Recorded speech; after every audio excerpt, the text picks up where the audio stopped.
Hello. This is an attempt on my part to share with you my experience of enlightenment and personal development during the years, with the hope of bringing in some inspiration, some new insights, some guidance. Uh, this is not about me. This is about um, encouragement, about to open up our heart and our mind, and to also something very important, which is to humanize spirituality. For a long time, humanity needed to be spiritualized. Humanity didn't have enough knowledge or guidance or support to awaken to our great potential, the great spiritual dimensionality of our being, of who we are. And so much humanity were caught and limited in the material world and the uh, personality that we develop in this world, in this life, and how that limited us to derive from our infinite potentiality and the source of all creation that is always here and available, accessible to us, but somehow we drifted so far away. And then by time uh, people began to even alienate from spirituality to the extent that it was always referred to as the hereafter, or after we die, we go to God, or we go to the realm of heaven or hell or spirituality, something like that. And we did severe splitting between where we are now and between all the richness that we are living within. But we are so busy caught by those belief systems.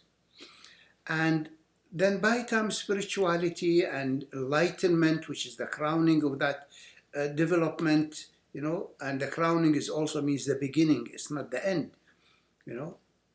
Once you become a king, you have a lot to do, really, a lot of things to take care of. Uh, it little by little, spirituality became something elitist, you know, like enlightenment is some such thing, something so far away, it cannot be reached.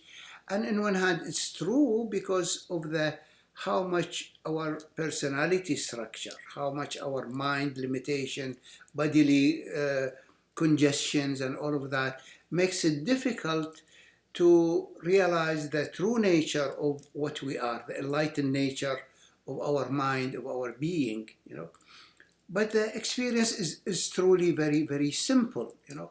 So many teachers started expanding, especially after China took over Tibet. Many Tibetan gurus and teachers were,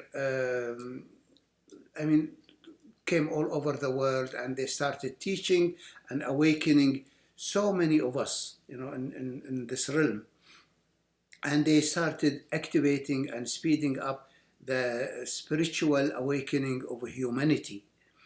But also there came so many teaching and sometimes misunderstanding of the Eastern teachings and esoteric teaching, and it made it so difficult to think that spirituality is the normalcy.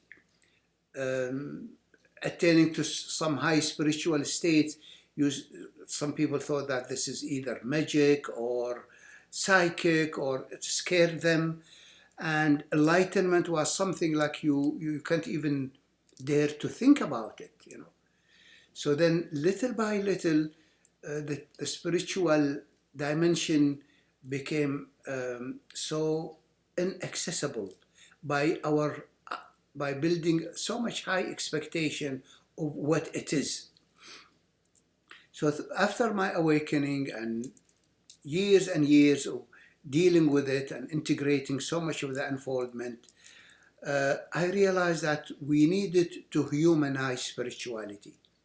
We needed to really encourage people and our students and seekers to seek their spirit and the great spirit and the essential domain and so much of the richness of that used to be esoteric, to think about it. This is normal, spiritual dimensions and spiritual evolution, and enlightenment is nothing but the simplest of all. It is so human, so normal. In fact, children are in it all the time. Deers are in it. It's such a simple experience that I decided I'd like to share it and humanize it. Make it seem like not this impossible quest, but it is something that really, if we pay attention to it, if we relax, if we meditate, it's so accessible. And this realization, I'm grateful for all the evolution that took over after the awakening, and utmost to my teacher that I hold in reverence and in love and in gratitude, Tarthan Tuku Rinpoche, whose grace and transmission and love helped me to awaken in 1976. And I remember, that time I had a personal meeting with him, private meeting, and I asked him, Rinpoche, at that time, before that, I was doing a lot of work, really. Increase my meditation by hours a day, and my breathing exercises and my psychological processes for years, from 66 till 75, almost 10 years of non-stop, impeccable, like a samurai, like a warrior. I wanted to awaken, I wanted to be enlightened, and I did so much of exercises and breathing that helped me to reach a good level of energy, personal power, that it was easy for me to pick up the frequency when he transmitted it to me. But more than that, it was his attitude. When I said to him, Rinpoche, do I have a chance to be enlightened this lifetime? He smiled, laughingly said, everybody is enlightened. We just don't realize it. It's not like something you reach. It's something you are already in, but you are busy. It's just like we are like fish in the ocean, and the fish ask, where is the ocean and what's the ocean? We are in the ocean of the ocean. This attitude, this humanness took off so much of my exaggerated expectations and fears and made me relax. And in my relaxation, I could tune in as he began to really zoom in on the openness and, simply just transmit it by being in it. And my keenness and my love and my feeling of safety with him allowed me to pick it up, And I remember the first impact of that experience. I felt like so much of my mind was beginning to disintegrate. Like my thoughts were not stuck together, and my emotions began to be, like clouds parting. And I experienced an emptiness, a big emptiness, just like my mind became empty. I cannot think, my body became empty, and it wasn't scary, it wasn't a big deal. It wasn't also a heavy emptiness. It wasn't like an emptiness of depression. It was just an emptiness of no content. Nothing. My mind wasn't thinking. My emotions weren't stirred up. And I said to him, Rinpoche, this feels like nothing, And he started laughing and he said, ha ha ha ha, I give you nothing and you receive nothing. And we started cracking up. Then as I stayed in that, little by little, the nothing began to shine, begin to illuminate from within itself. And there was this beautiful presence unfolding in clear radiance, in simplicity, in luminosity, in awakening. I felt as if I was coming from very, very deep sleep, full of dreams. I've been snoring for years. And I felt clear radiance shining and awareness pervading the room. And it got richer and richer. And he started instructing me at that moment. He was aware that I was reaching it. I was beginning to awaken in it. And he said, yes, this is it. This is how it is. This is how it feels. And I felt more encouraged to relax and to feel it more and more, you know. And he kept doing something very remarkable. He said, this is you. This is your true nature, you know. He didn't say, oh, this is enlightenment and Buddha nature and whatever. He said, this is you. This is your enlightened nature.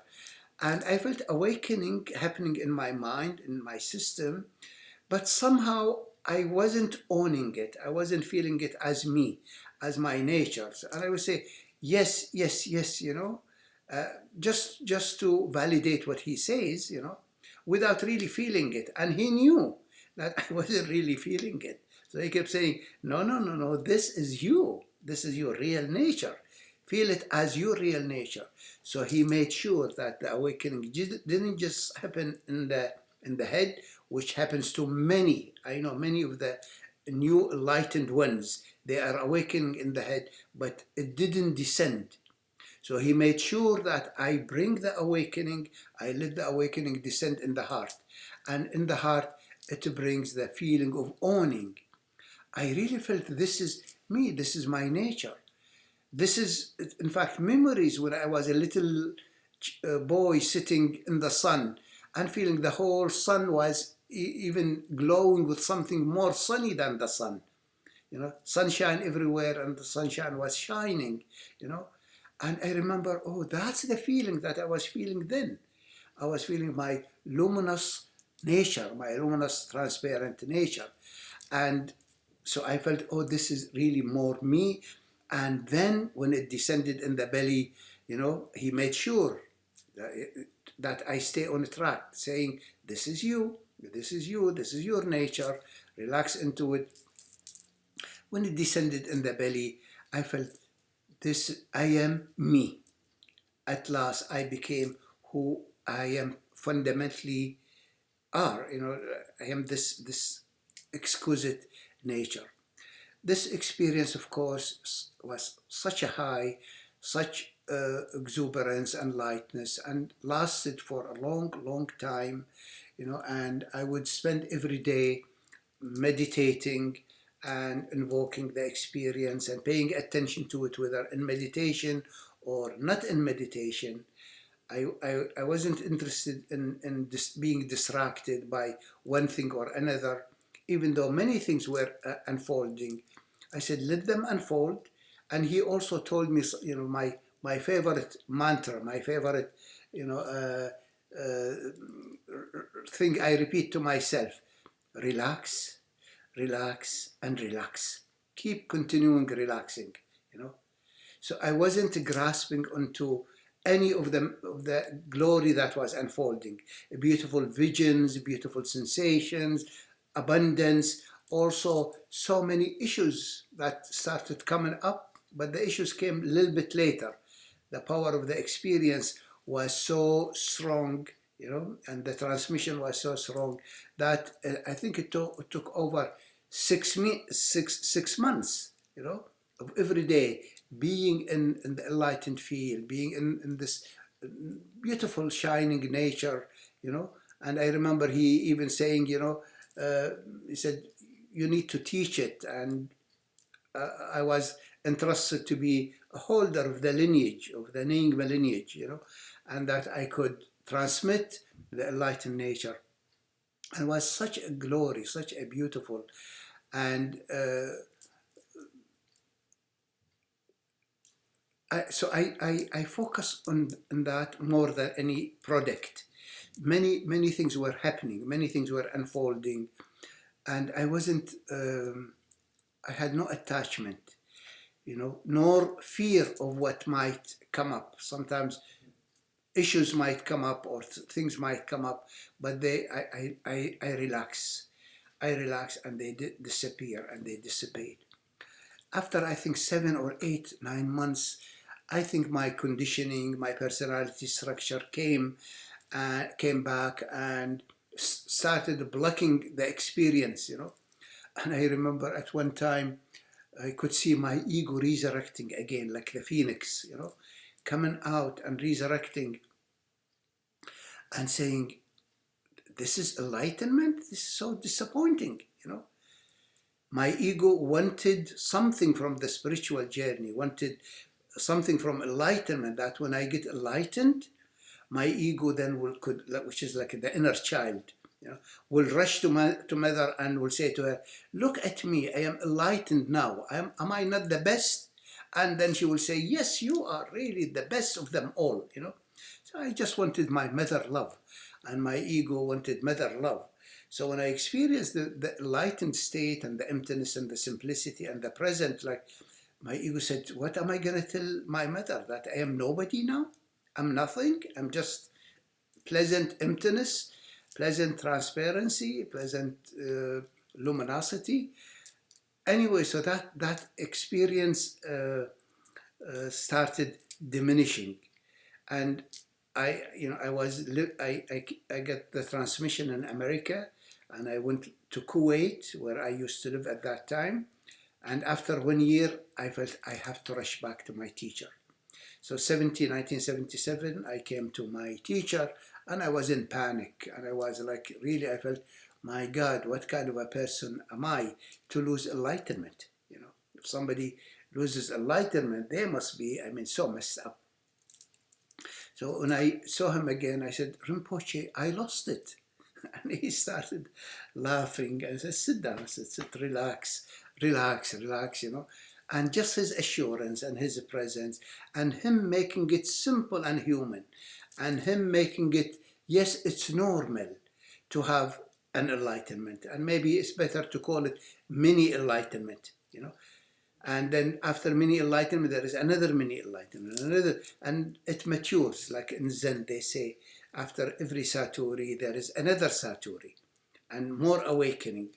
So his attitude about it, and his lack of judgment about it, and knowledge that, yes, many can reach it, but then they fall from it, and they need to practice. They call it establishing the view, the openness, and that the more you practice, the more the experience lands in the system and overrides the ego and the conditioning, so you could enjoy it more and more. So being with him another time, I could tune into it again. I could tune into his presence, and this time it even got richer. I felt not just only the luminous field shining, I felt the room that I was sitting with him in, as if the air was dense golden butter, like dense, the whole, you can cut the space with a knife, rich ambaric gold, And I realized that this is heartfulness. In the head, maybe it's transparency, luminous transparency, or dark luminosity, or whatever you can experience, its spaciousness. But in the heart, it takes different tonality. It takes richness. It takes density. And I could feel the transmission of the heartfulness, the enlightened heart that he was living in and generating so much love, which is, I will talk about later on, which is what we call the stupa. This video is for people who have been in the path a lot and who had a lot of experiences. Hopefully this will inspire them. So I went back to Kuwait, and I remember, the mantra he said to relax. I remember going through a stage I used to call, senility, early senility. I was in my late 20s or 30, and I felt my conceptual mind began to lose its capacities. I cannot remember numbers or details or names, yet I was fully awake, fully alert, I remember at one time I was looking at this woman talking to me, and I could feel how much I really love her, and how much I really just worship her. And I just don't know her name. And she was my mother. I knew, I felt, like a baby knows its mom without the title mother and all of those things. There was direct knowing, direct connection, without labeling, without conceptualizing. So for those, as you experience the awakened state of mind, you might lose your conceptual mind. You might lose temporarily, this constricted mind. Don't be afraid. Relax. Let the brain open up. Our brain now, most of human beings' brain, is really is activated by effort. Adrenaline energy shooting from the adrenals to the brain and creating all kind of electricity and all kind of things that create conceptual thinking. And when you let go of all of that, the mind that's been thinking through efforting, sometimes even some people squeeze their brain to think, and some people their heads is so hard, like made of rocks, in order to think. When all of that dissolves temporarily there is no mind, no thinking, no conceptualization, and here in the West, we are so used to this mind running like the wheel of a gerbil. We're like gerbils running our brain with like a wheel. I remember in Kuwait where I grew up, thinking was something weird. You only think when you talk. If you don't talk, your mind is just silent, black, luminous, silence, stillness. So this is one of the experiences that happened, is that the stopping of the mind, then also the stopping of the emotional body. I felt like before my chakras, my emotional body were like always activated and always manipulated, in order to produce an emotion, to feel something about this or something about that. And when the great state landed in the heart, my heart became open, like open sky. There were no emotions anymore. All my drama and emotional body were nothing but a contraction in my heart and in the heart chakras and the heart center. So when that got pacified, my heart became spacious, open like the sky, and by time more exquisite octaves of feelings, sweetnesses, love, this higher octave began to awaken. And the same thing with the belly, when the great being or the absolute descend in the belly, it might stop the efforting mechanism, of that, like the instinct in the belly centers, in the perineum, in the sacrum, in the, around the stomach centers, all of those gland and centers, emotional center, are programmed to effort. And when being comes, it stops the efforting. So you might feel even paralyzed. You might feel like you really don't know how to move your arm. You've been moving your arm through commands, through effort, inner subtle efforting.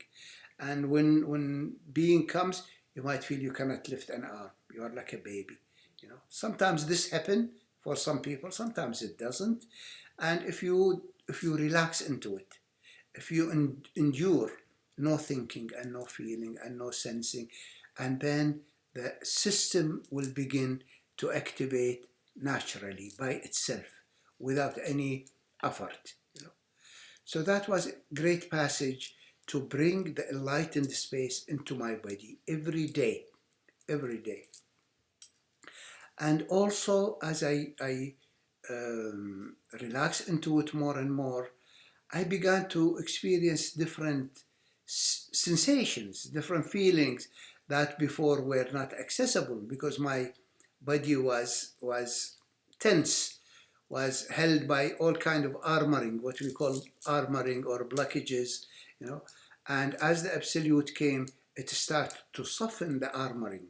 It started to open them up. And I remember my teacher said, in every tension in the body, within this tension, as this tension releases, there is sweetness, there's amritas, there's nectars there, you know. And if you just relax and let it open, then every muscle and every organ will release its nectar. And I remember going through a time where it felt like nectars were secreting from different part of me, you know, apricot, I mean, beautiful feelings, you know. Later on, I realized some of them were like golden essence flowing and um, variety of essences.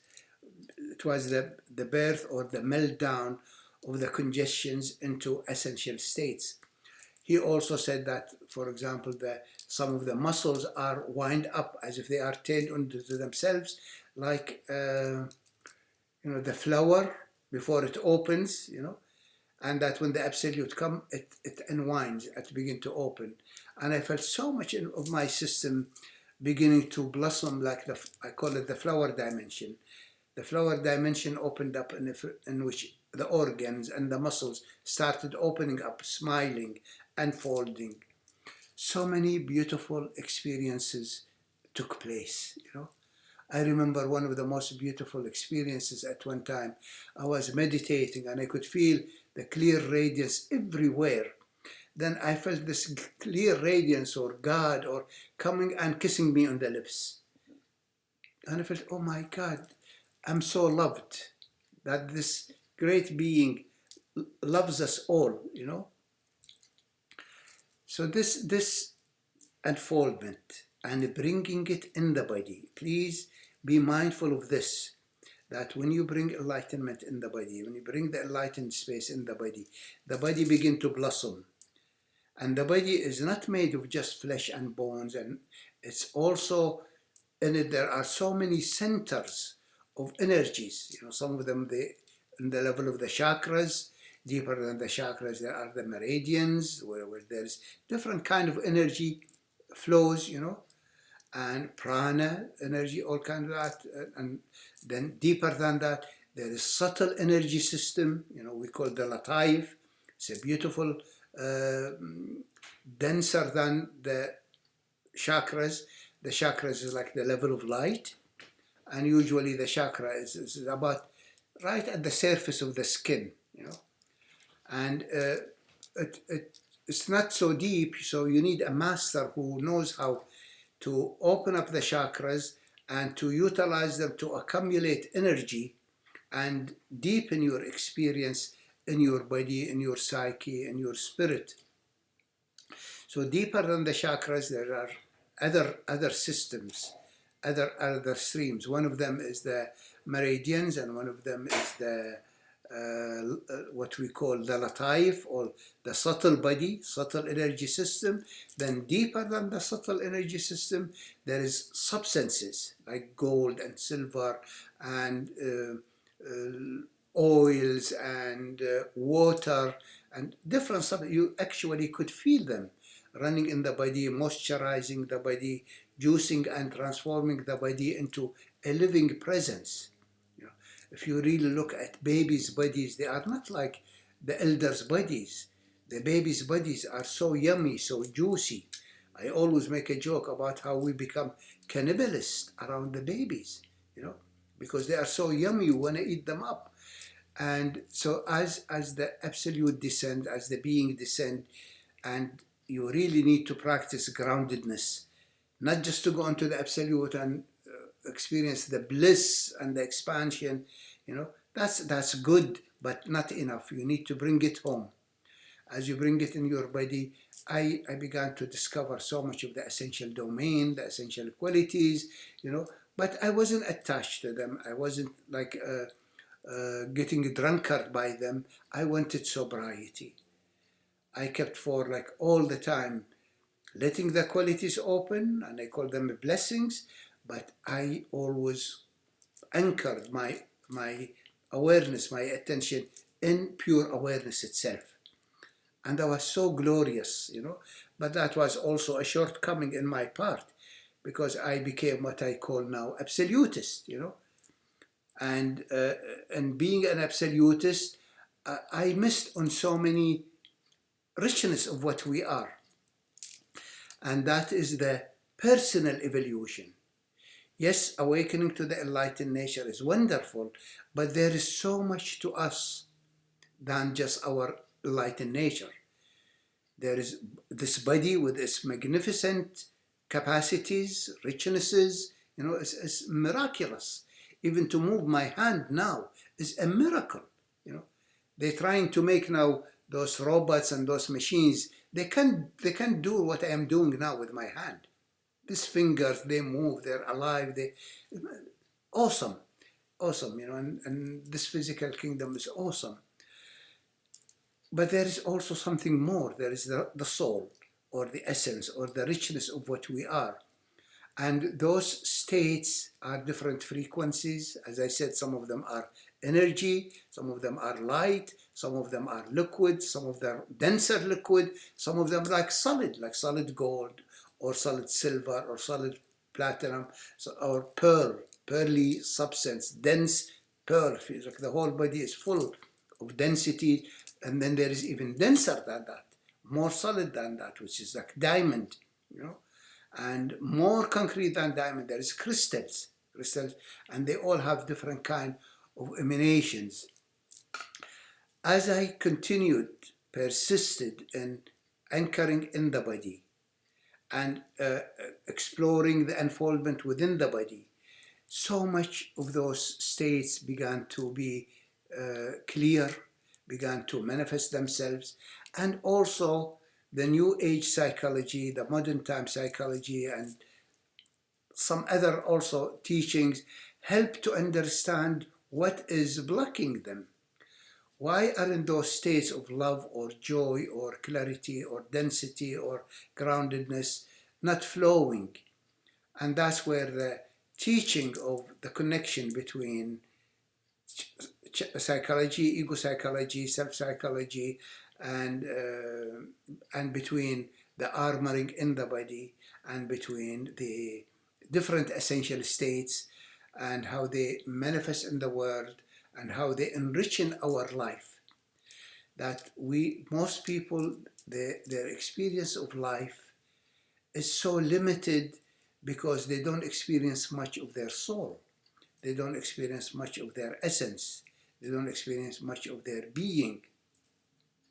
And so when you cultivate more essence, your interaction with others and with the world and with yourself deepens and takes so much richness and so much dimensionality, and you cultivate so many things, personal power, if you are in search of that, grace, healing capacities, wisdom. Also, each one of us is a unique being.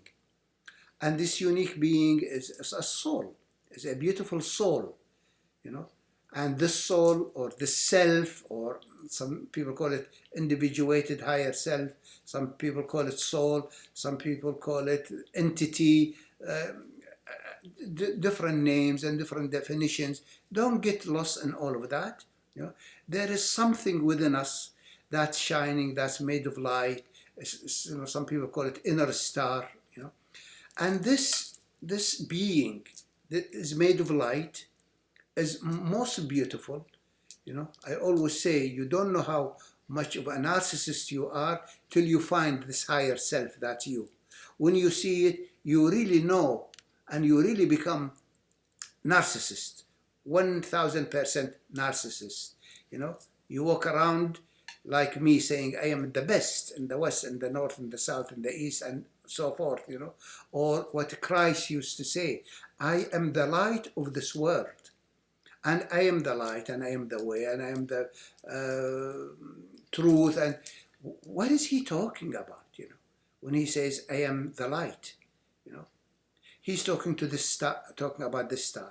And when he says, I am the way, he's talking about something I label as the stupa, the inner structure that makes you the way, you walk the walk.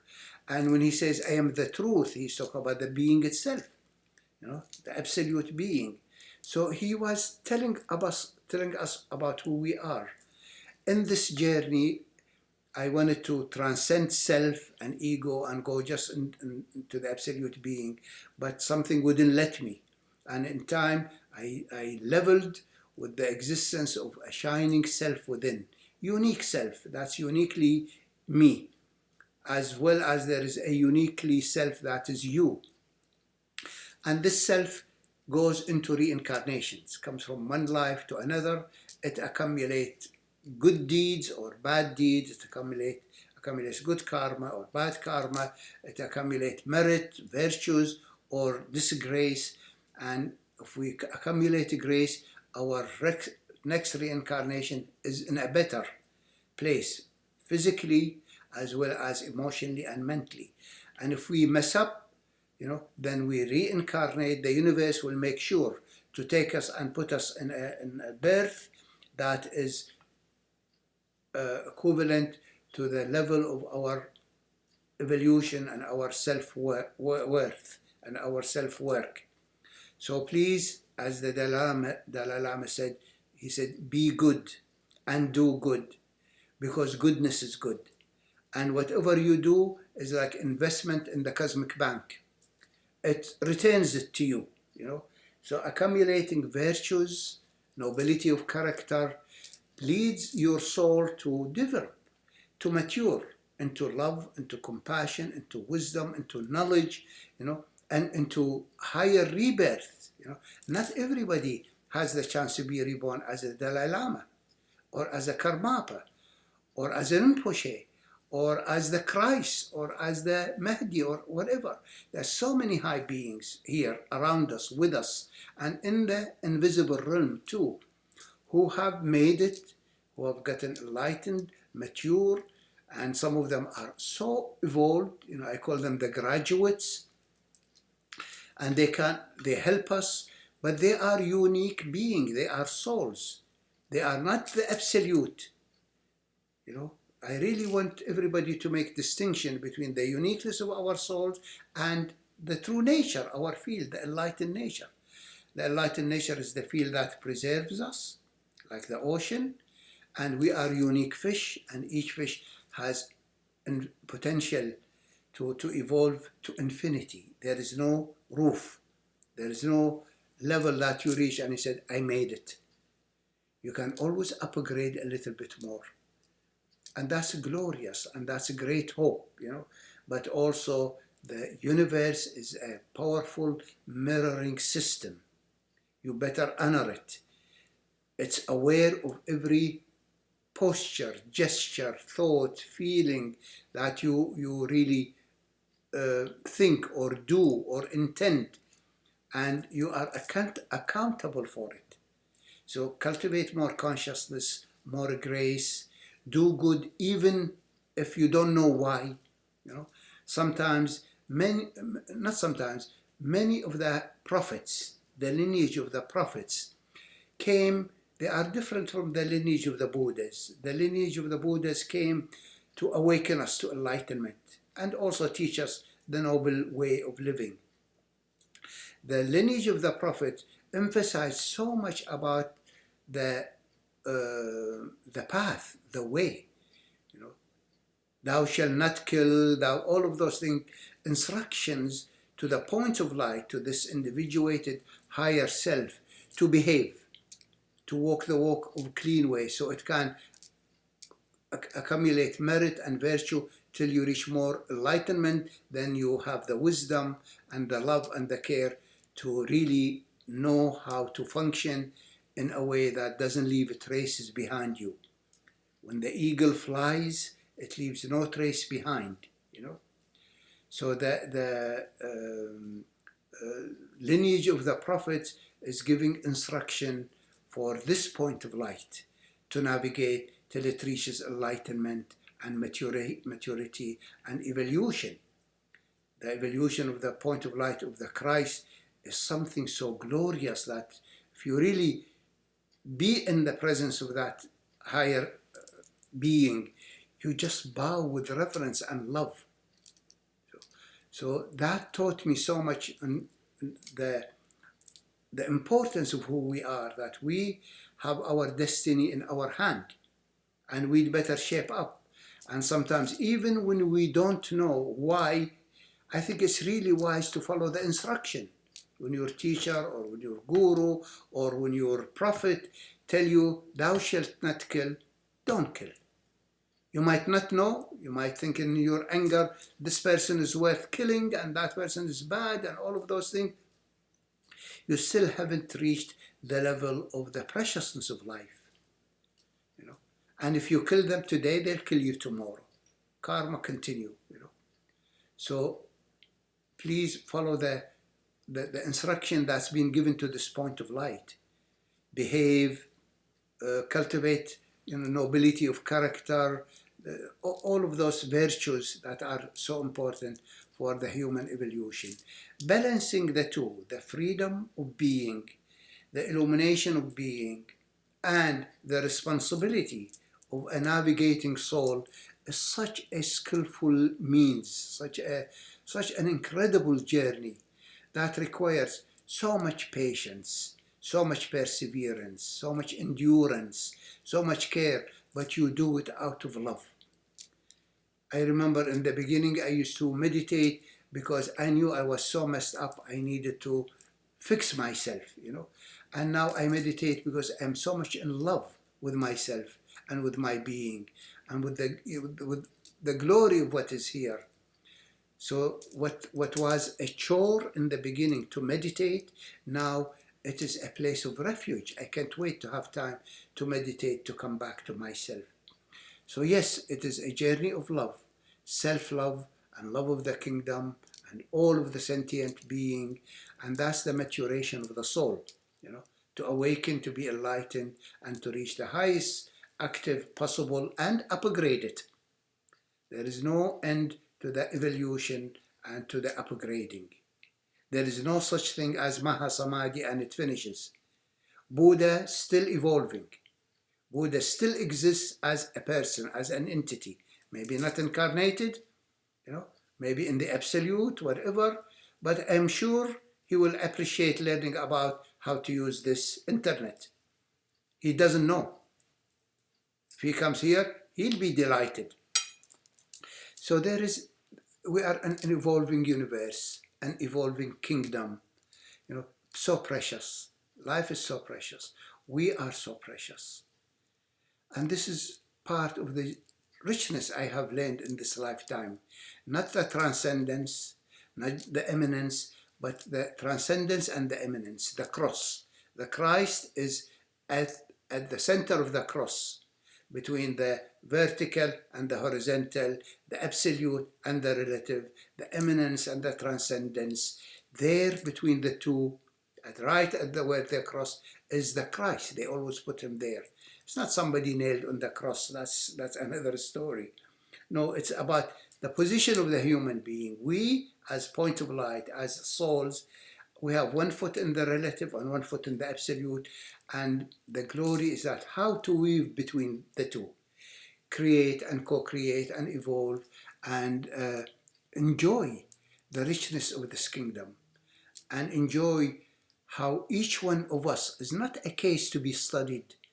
It's not conditioning. You could read about it in books. You are a magical being. You have journeyed into so many lifetimes and so much evolution, And each one I meet, I think you are not just a star, you are a galaxy, And to discover who you are and for you to discover who I am is such infinite richness. And we are all like a beehive, living on the most magnificent planet there is. The evolution of the whole universe led to the evolution of this planet. And the evolution of this planet led to the evolution and the birth of the human form and the human flesh. So the whole universe, in the beginning, there was the Word. And the Word was with God. And the Word was God. And then the Word became the flesh. The highest evolution of God, the highest evolution of the Spirit, is it became the flesh. God knows how many billions of years it took God to make the cell and to make a body and to enjoy through these 5 senses and whatever we have in this magical body, this magnificent kingdom. This is, we are witnessing the kingdom of heaven on earth. We are at the pinnacle of our evolution. Not this is the lowest and we go to the absolute and transcend it. No, we came from the absolute to build this magical kingdom and to evolve it and to preserve it for ourselves and for our children, and to think like the native Indians said, you know, whatever you do, plan it as if it is to be done for the seventh generation, for 7 generations, because maybe one of them will be you. You will reincarnate as one of those 7 generations. So please, may this reaches your heart, open up your mind to possibilities maybe you didn't think of, that enlightenment shall set you free as a point of light, not as basic nature. Your basic nature is always free. Nothing will jail it. Nothing will trap it. You, as a point of light, will be trapped by your doing and conditions and all of that. This magnificent soul, this beautiful soul, you know, if you see it, you really see the most magnificent of them all. May this invocation and sharing reaches your heart and inspire you to humanize spirituality, bring it home close to you, and to spiritualize you, to spiritualize your humanness to reach its full potential. Humanize spirituality and spiritualize humanity. We need the spirit on earth now more than ever. My love and blessings to all of you as we continue this magnificent journey. Thanks for listening.